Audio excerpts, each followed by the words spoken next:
നിങ്ങളുടെ ഇഷ്ട പരമ്പരകൾ എക്സ്ക്ലൂസീവായി സൺ നെക്സ്റ്റ് ആപ്പിലൂടെ തികച്ചും ഫ്രീ ആയി ഇപ്പോഴേ ആപ്പ് ഡൗൺലോഡ് ചെയ്യൂ. അപ്പോ ചെന്ന് സംസാരിക്കല്ലേ? വേറെ ജോലിക്ക് അവര് പോകുന്നതില് കുഴപ്പമില്ലെന്ന് പറയണം. അങ്ങനെ തന്നെ പറഞ്ഞോ. അവളെ ഏതു വഴിയേലും ആരുടെയെങ്കിലും തോളി കയറി പോട്ടെ, നമുക്ക് ശല്യം ഒഴിവായാ പോരെ. അവള് ജയിച്ച് നിവർന്ന് നിൽക്കരുത്. അതിനാ ഞാൻ നേരത്തെ ഒരു കുത്തുകുത്തിയത്. മക്കള് പോലും ഇല്ലല്ലോ എന്നും പറഞ്ഞു. മനഃപൂർവ്വം പറഞ്ഞതാ ഞാനത്. പാർവതി ഒരു അക്ഷരം പോലും മിണ്ടിയില്ലല്ലോ. മിണ്ടത്തില്ല.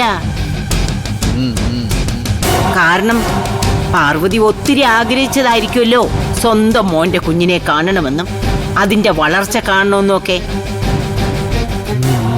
അതൊന്നും ഇനി ജമ്മത്ത് നടക്കത്തുമില്ല. അതെ, അപ്പൊ സുതിമോന്റെ മരണം കൂടി ഇതിലേക്ക് അങ്ങ് എടുത്തിട്ടേക്ക്.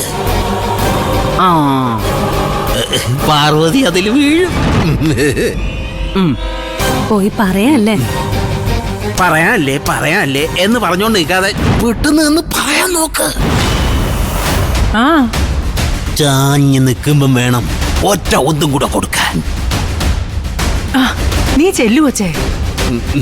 നീ ചെല്ലുവച്ചേ, ധൈര്യമായിട്ട് ചെല്ല്. ബാക്കി വേണ്ടത് ഇവിടെ ഇരുന്ന് സോമൻ അച്ചച്ചൻ ചെയ്തോളാം.